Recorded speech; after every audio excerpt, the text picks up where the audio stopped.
It is the Queen who appoints the judiciary and the head of the Church of England. Without the Queen as head of state, the military could take charge. Her Majesty starts her busy day talking to her private assistant about the forthcoming diary appointments. Yes, I'll have a look at that. The Prime Minister, ma'am. The Prime Minister arrives to meet the Queen. It is the moment when democracy and monarchy meet. Did you have a good trip, Prime Minister? The sovereign has no power to alter the Prime Minister's plans, but is entitled to be consulted, to encourage, or to warn. In 1969, the Queen took the biggest step into PR the royal family had ever taken, by letting TV cameras enter her world.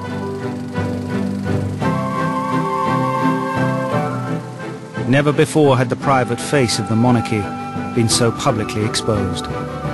It was a sensation. But the smiling royal faces concealed a deepening problem. The future of the royal family was under threat.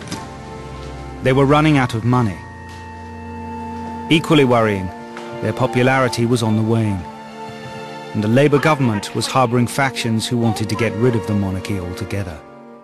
If the monarchy and all its prostituted entourage are dumped into the garbage can of history, as I think is quite likely before the century is out, there will be far fewer sleepless nights on British pillows than many would like to think.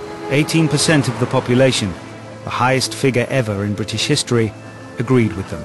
Well, recent opinion surveys would seem to suggest that people are getting a little apathetic about the whole royalty business. Do you agree with that? The Queen was visiting the administration block, and some students started banging on the windows, shouting, "Queen out."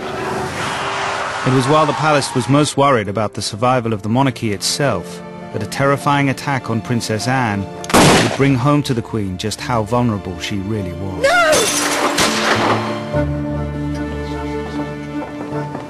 Would you join me on the balcony, Prime Minister? Yes, of course. It would be a pleasure, ma'am. It was time for her to make friends of her enemies and fight back.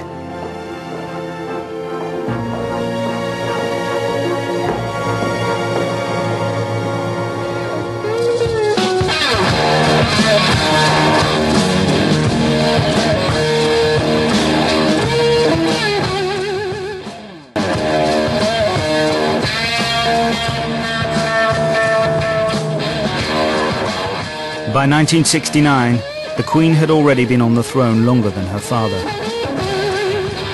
But the days of blind reverence to the British establishment were over.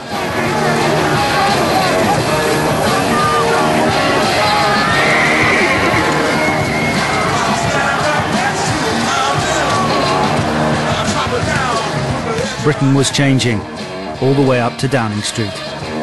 Harold Wilson's Labour government harboured fiercely socialist ministers and MPs who would be happy to see the royal family stripped of its status and power forever. In his cabinet he had a group of left-wing middle-class intellectuals. Tony Benn, Michael Foot, Richard Crossman, Barbara Castle, who had grave doubts about the whole institution and who certainly felt that the powers of the monarchy should be restricted. But at the same time, the Queen needed more money from Labour. Her civil list income had been unchanged throughout her reign. Some on the left reckoned they could see the real purpose behind the new authorised documentary. When I was a kid, the royal family was sort of surrounded by a veneer of mystery.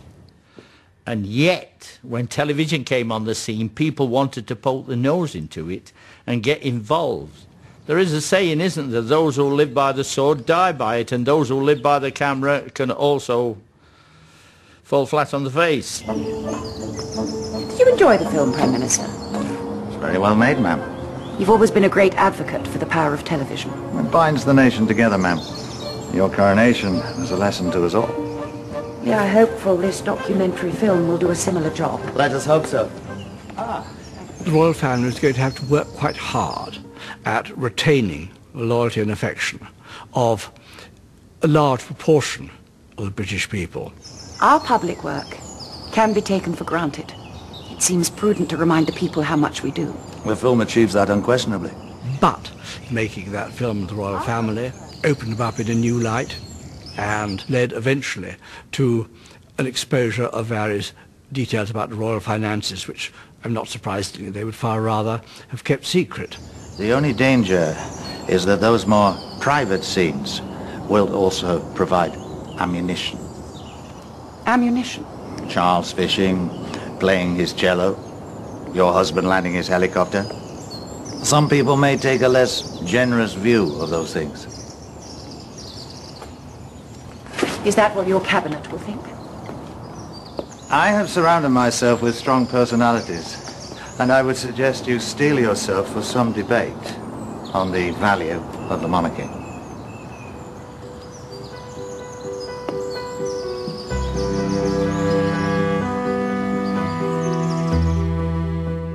That the Queen's survival was under threat was underlined 5 months later, when the Times revealed to the public what the royal family had been aware of for some time. They were overspending their government allowance. In short, money was running out. Ma'am, the situation is becoming serious. I trust we have the Prime Minister's support. The indications are he'd prefer to keep royal finances off the political agenda. Off the agenda? A shrewd move, perhaps, given the current financial situation and the makeup of the cabinet. We are not accustomed to pleading. The Prime Minister cannot sit on the fence forever. The money is only the beginning. If they can stop that, reduce it even, everything will start to crumble. Unfortunately for the Queen, the times could not be worse for royalty to be asking for a pay rise. Here we have the monarch at the time when workers, year in, year out, are being told to take a pay cut. In reality, set against the rate of inflation, comes along in the middle of this, and she says, look, we can't live properly here at the palace. We've got all these places to uphold, all over Britain, Scotland, here, there and everywhere. We can't even buy a new flag to fly over the castle now, come on. The question of the royal finances was at its most sensitive, when Prince Philip did what he became infamous for, putting his foot in it. Your Highness, a recent news dispatch from London begins this way. Queen Elizabeth has not had a pay raise for nearly 18 years, a situation that none of her subjects would tolerate for a moment. Is that creating an awkward situation, sir? Very. We go into the red, I think, next year. You're going to the red next year? Inevitably, if nothing happens, we shall either have to, I don't know, we may have to move into smaller premises, who knows? Well, you've had to close down certain large houses, such as Sandringham, haven't you? I understand from this dispatch. No, not altogether. We've closed down, well, for instance, we had a small yacht which we had to sell, and I shall probably have to give up polo fairly soon, things like that.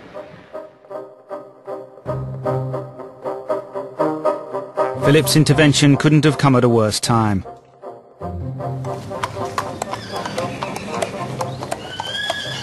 I don't see what all the fuss is about. He was telling the truth, wasn't he? Yes, but I mean, if we're going broke, we're going broke. I suppose there are just different ways of putting it. I won't have to sell any horses, will I? This isn't about horses, Anne. There are factions that don't support us. Aren't there always? Rather more than usual and in higher positions. It's hard to know who to trust. We must tread carefully. All of us. Morning, ma'am. Terry, what a ghastly jumper. Ignore her, Terry. I rather like it.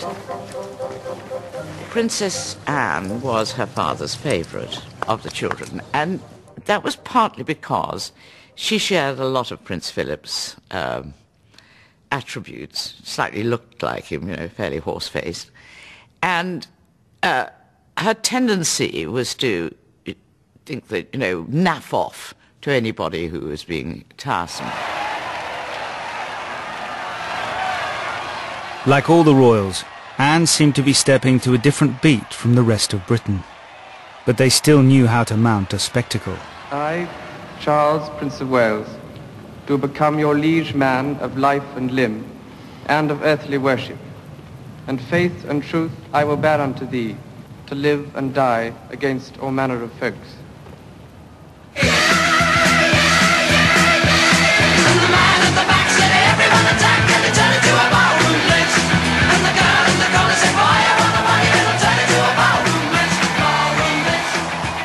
Charles's investiture was watched by an audience of 500 million, and any politician watching would realise that not giving the Queen what she wanted could cost votes. So Harold Wilson smartly sidestepped the royal financial crisis and played for time. He had a plan, but he first had to sell it to the Queen herself. Sorry I'm a little late, ma'am. Prime Minister. It's been a long day, as you can imagine. It was a lively cabinet. This is not an ideal moment to be raising the subject of royal expenditure. Nor were we exactly hoping to present the problem in terms of yachts and polo ponies. No.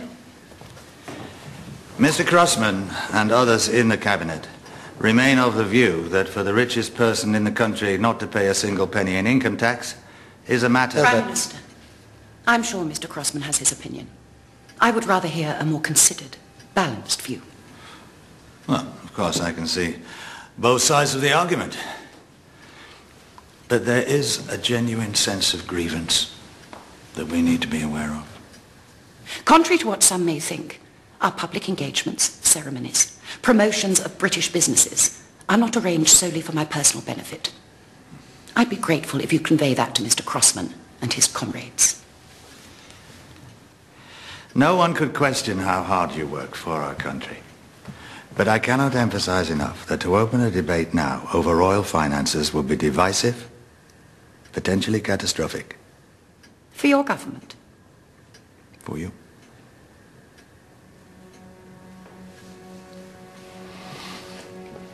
This is not an argument I would like to pick with my cabinet right now, that's true. But it will also be considerably more dignified to keep the matter above politics, to leave it to a cross-party committee when the nation is in a calmer mood. And then, Prime Minister, what will your position be? Ma'am, the monarchy is not something I would ever choose to put a price on.